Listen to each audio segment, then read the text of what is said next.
Très bien, donc après avoir présenté le web 1.0 et le web 2.0, maintenant nous allons parler du web 3.0. Donc, le web 3.0 est également appelé le web sémantique. D'abord, hein, donc pourquoi on l'appelle le web sémantique? Parce que c'est le web du sens. C'est un web intelligent. C'est un web qui comprend le sens des choses. Et donc, sémantique, c'est-à-dire que on ne se base plus sur les mots-clés, mais on se base sur le sens des choses. Là, je vais donner une illustration. Par exemple, si on met Joe Biden, par exemple, c'est la personne qui est en vogue aujourd'hui. Donc, lorsque je vais mettre Joe Biden, la recherche sur ce moteur de recherche qui est Google, elle ne va pas se baser sur les caractères. Hein, elle ne va pas se baser sur le terme Joe Biden en se basant sur cette chaîne de caractères J-O-E espace B-I-D-E-N et essayer de chercher dans le web toute succession de mots et se baser sur la pertinence et le référencement des pages web qui contiennent cette chaîne de mots pour pouvoir les proposer.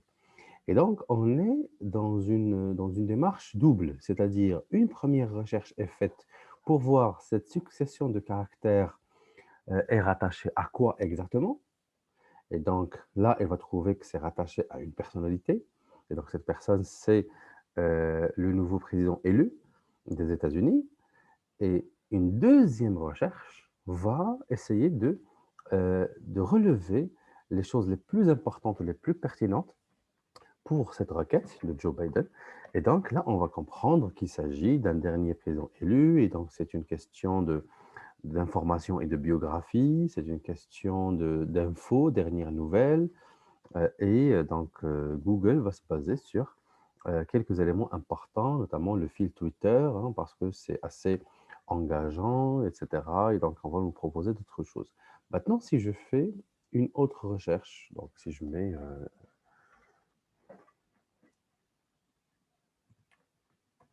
Hôtel Sofitel, Hôtel Sofitel Agadir, par exemple.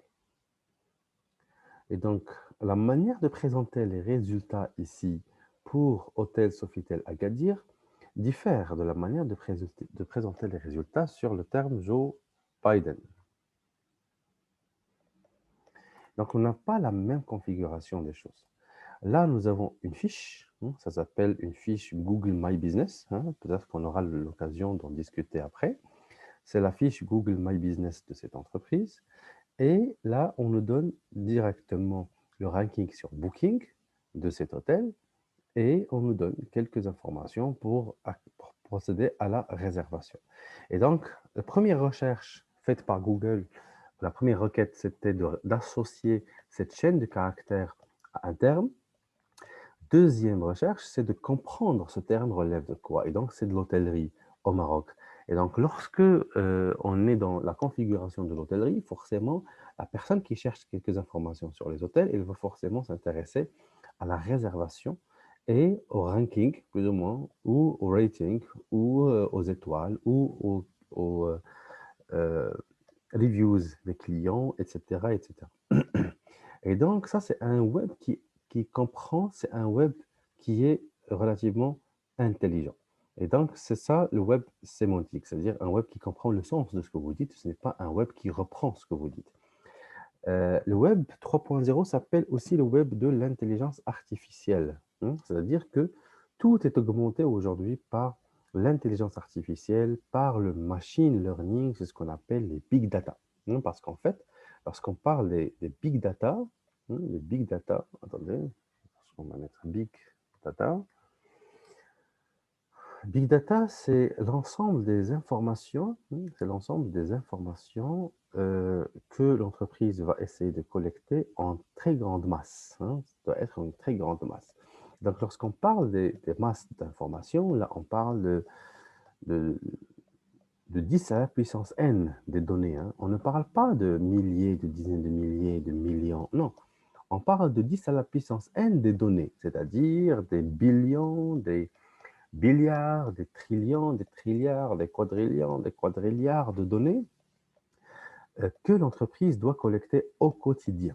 Et donc, lorsqu'on travaille avec ces informations-là, là, on va quand même se rendre compte que c'est énorme, hein, que c'est énorme, et on a besoin quand même heu, d'espace, hein. On a besoin quand même, d'espace, de stockage de cette information et de procédures pour analyser ces informations qui ne soient pas conventionnelles.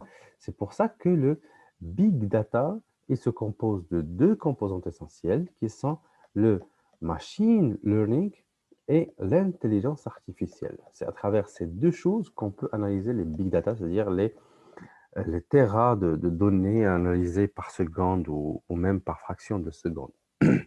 Et donc, lorsqu'on parle de l'intelligence artificielle, c'est-à-dire ce sont des algorithmes qui vont exécuter des commandes automatiquement, hein. C'est ça l'intelligence artificielle, hein. Donc, l'intelligence artificielle, donc forcément, lorsque je mets big data, hein, on a rattaché cette notion au machine learning et à l'intelligence artificielle, mais c'est aussi rattaché aux analytics et au cloud, hein. Donc, on ne peut pas maintenant dissocier le stockage et l'entreposage des données, on ne peut pas le dissocier à la notion des clouds.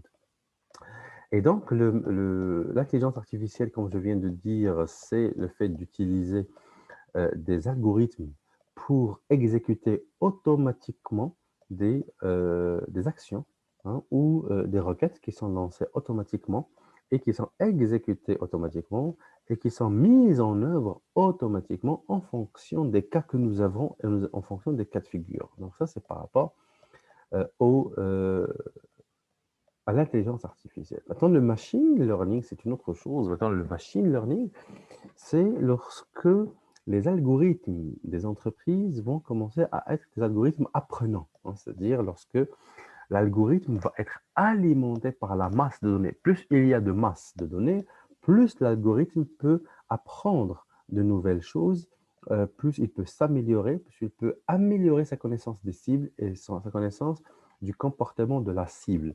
Et donc forcément, on ne peut utiliser le big data que si nous avons une masse extrêmement importante de données qui vont juste alimenter les algorithmes. C'est pour ça que beaucoup aujourd'hui, d'entreprises, des GAFA, rachètent des petites entreprises ou proposent des services pour lesquels elles ne, euh, je vais dire, elles ne gagnent absolument rien sur le tas, c'est-à-dire elles ne gagnent rien du point de vue financier. Mais elles gagnent un trafic de données très important.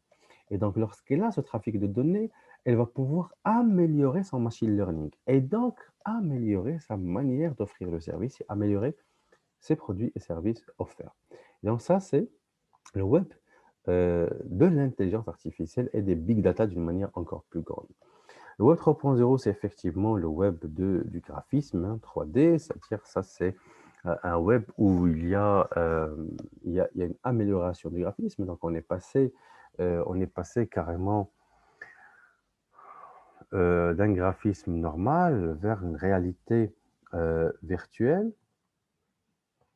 vers une réalité virtuelle, vous voyez. Donc, lorsqu'on a la réalité virtuelle, c'est-à-dire c'est une personne qui va pouvoir visiter ou expérimenter des sensations nouvelles, un visionnage d'aspects qui ne sont que dans plus ou moins que dispensés, hein, à travers les outils de visionnage que vous voyez tous, hein. Aujourd'hui, ça commence à devenir assez généralisé par rapport aux jeux de la réalité virtuelle. Par exemple, aujourd'hui, la majorité des espaces de jeu et des salles de jeu offrent un petit espace réalité virtuelle.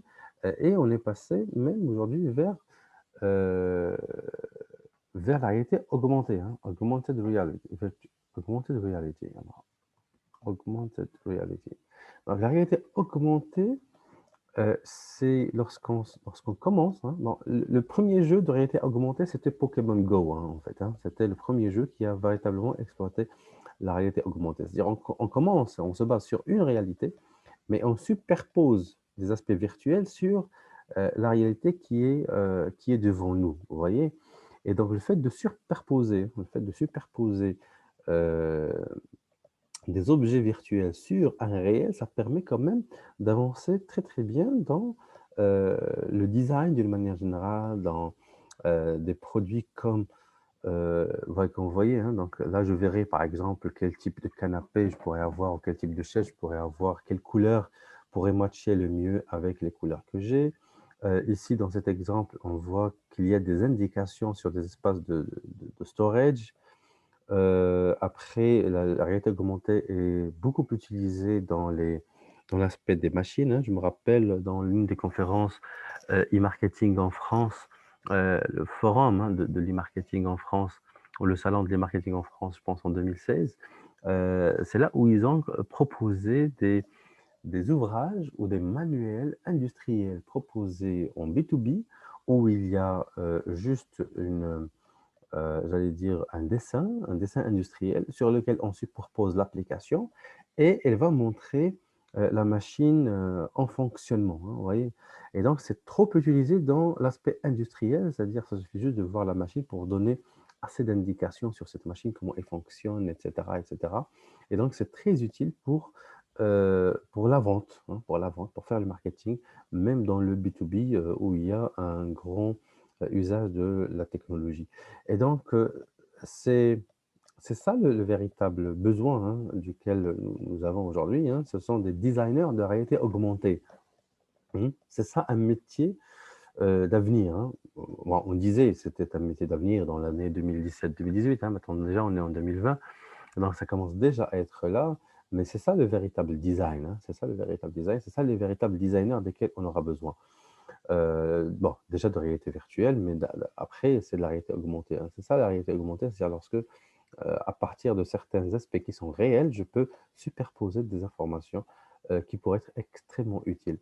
Et donc, ça, c'est par rapport au graphisme et à tout ce qu'on regarde aussi euh, du côté visuel. C'est un web de la connectivité aussi, hein. Ce que je dis, c'est un web de la connectivité, c'est-à-dire que c'est un web des objets connectés, hein. Donc, lorsque je dis euh, objets connectés,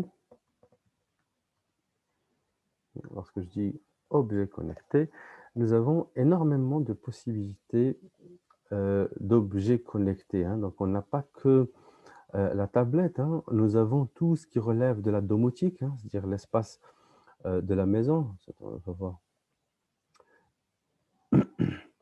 On a, attendez, je parle de la classification.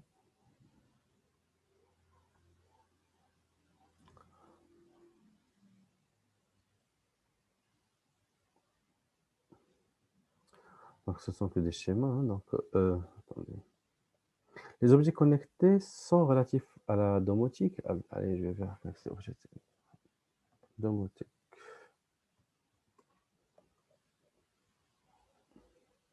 Donc, c'est ce qu'on retrouve au niveau de la maison, hein, comme la vidéo que vous venez de voir, hein. Donc, c'est lorsque un ensemble de choses peuvent devenir connectées et donc centralisées.